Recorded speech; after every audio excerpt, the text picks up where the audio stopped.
So today's passage of the gospel is not a parable, but it's a story that's fairly well known about a centurion.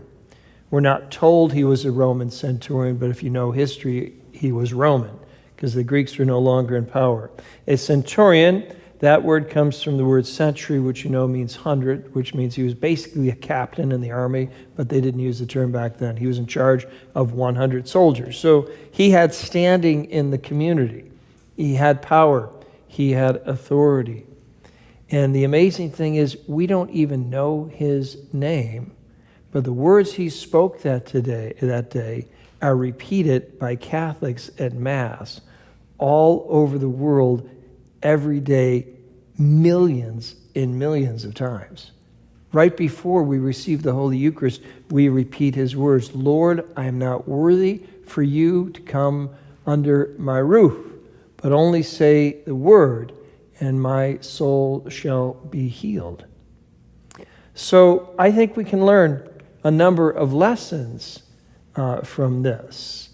And the first lesson is you can learn something valuable and positive, I think, from just about anyone you meet. This guy was not a baptized Catholic. He wasn't a practicing Jew. He was Roman. Maybe he had a mythology. But there was a goodness to him, an honesty and an integrity and humility, that he was virtuous and recognized virtue, and we can learn a lot from him. So I think as Catholics we have that confidence in our own faith that we can recognize good where we see it, whether it's called Catholic or not. Second lesson we can learn from this man, he was in charge, yet he was respectful and humble. He said, I have soldiers subject to me, and I say to one, do this, and does it, and go here, and he goes there, and come here, and he comes, and I'm subject to your authority. So he understood how authority worked, and he valued it. He also, thirdly, recognized that Jesus was superior to him, and that's why he asked the elders of the Jews, go talk to him. I'm not worthy for you to come under my roof. How did he recognize that? Well, he was aware. He probably knew the messianic dreams of the Jewish people at that time. Everybody was aware of it. He had heard of those miracles and such. And he wanted to believe. He had no training, but he had the same human sentiments all of us have, who have dreams and hopes, and maybe there is something much better than me out there. Maybe there really is a God, and that God is good.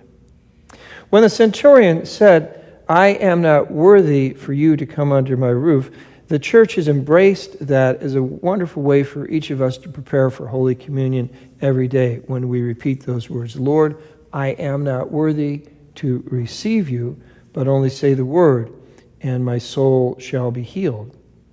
And though no one is truly worthy to receive Jesus Christ, who is God, the church invites us to receive Holy Communion and gives us a few indications of what we should do to prepare. We should be a practicing Catholic.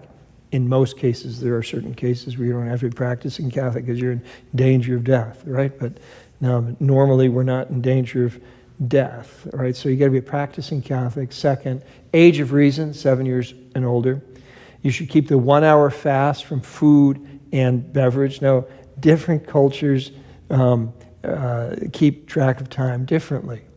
I know people in one country, they think 31 minutes, round that up, that's 60 minutes. I know other people, it's got to be exactly 60 minutes. So I won't tell you what countries they come from, but I know that people have different ways of counting time. And I'm often asked, is coffee food, or is, I say, I don't know, is it medicine for you, or is it? But anyway, you have to use your own mind and heart there on how you adjust these things without getting too scrupulous, right?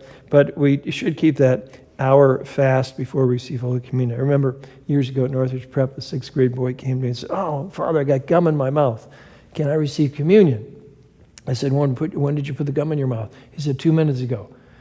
I said, no, come back in an hour and you can receive communion. Or I could preach for 45 minutes and then you could do it.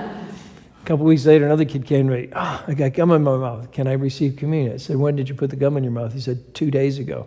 That's sick, all right? That's not food anymore. Yes, you can get that out of there. And finally, we should be in the state of grace, not aware that we have unconfessed mortal sins. It's pretty simple and straightforward. So that's why the church is very generous in providing the sacraments for us. Lord, I'm not worthy to receive you, but I want to receive you, and I do need you.